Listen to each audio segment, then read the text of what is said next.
You were not born with a name.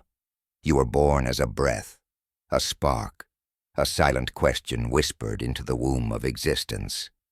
Before you learned to speak, you knew how to feel. Before the world taught you what to be, you simply were. And then came the mirrors, not the ones on the walls, the mirrors in eyes, in voices, in expectations. Be this, they said, not that. Speak like this, sit like that. Don't be too loud, don't feel too much. And piece by piece, you began to build a mask.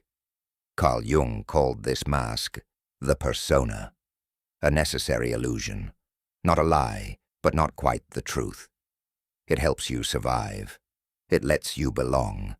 It teaches you how to play your part in the theater of the world. But what happens when the role becomes your identity? When you smile not because you're happy, but because you're afraid of what your frown might reveal. When your voice is polished, filtered, rehearsed, but your soul sits in the shadows, gagged and forgotten. And then, one quiet evening, when no one is watching, you feel it.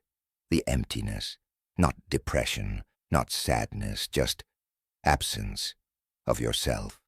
This is where your journey begins, not in the light, but in the cracks, not with answers, but with questions you've been too scared to ask. Who am I without the applause? Who am I when no one is looking? Who am I behind the mask? The first step isn't discovery, it's undoing.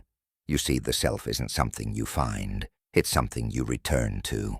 Beneath the persona lies the shadow, not evil, not dangerous, just misunderstood. Your shadow is everything you denied, disowned, rejected. It is your anger, your shame, your raw desire, but also your forgotten creativity, your silenced voice, your buried power. And until you face it, it will control you. Silently, you'll explode in rage and call it stress. You'll push love away and call it boundaries. You'll stay in cycles and call it fate. But the shadow isn't your enemy. It's the doorway, a sacred threshold. The monster in your dream is not here to harm you. It is you, begging to be known. Carl Jung once said, "One does not become enlightened by imagining figures of light, but by making the darkness conscious. To become whole is not to eliminate your darkness. It is to illuminate it with compassion, not to control the shadow, but to listen to it, dialogue with it, integrate it, and in doing so, reclaim your power. Then something shifts. You begin to see opposites within you, masculine and feminine, assertiveness and surrender, logic and intuition. This is where two archetypes emerge, the anima and the animus, not gender roles, not stereotypes, but living energies within you. The anima, your inner feminine, emotion, intuition, imagination. She's the voice in dreams, the whisper in silence, the muse, the chaos, the softness you suppress. The animus, your inner masculine, structure, clarity, purpose. He's the fire in your decisions, the spine in your truth, the protector, the skeptic, the architect of will. When repressed, they rule you. When embraced, they balance you. You stop seeking wholeness in others because you begin to realize it already lives within you. And then you hear a call, faint, persistent, the call to face your life head-on, to stop waiting, to stop running, to stop shrinking. This is the emergence of the hero, but this hero does not wear a cape. He bleeds, she cries, they fall, they get back up. You become the hero the moment you stop blaming, when you look at your wounds not as proof of weakness, but as maps. Each scar, a lesson, each mistake, a doorway, each heartbreak, a teacher. The hero doesn't conquer the world, they conquer themselves.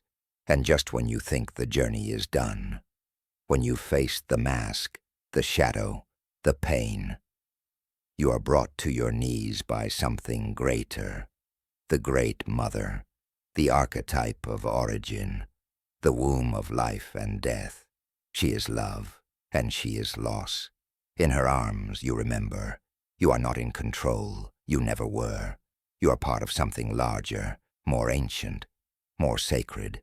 To be whole is not just to heal. It is to surrender, and from this surrender, from the darkness of the womb, a light appears, small, fragile, but radiant. The divine child, the part of you that never gave up, that still believes, that dreams, that plays, that hopes, despite everything. It is your future, wrapped in innocence. It is your essence before it was shaped. It is the self, beginning to awaken. And now, you stand at the threshold. Behind you, the mask, the fear, the survival.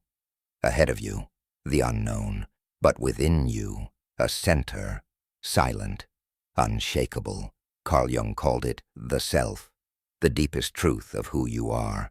Not the ego, not the image, but the union of everything you've lived and everything you're becoming. The journey inward is not easy.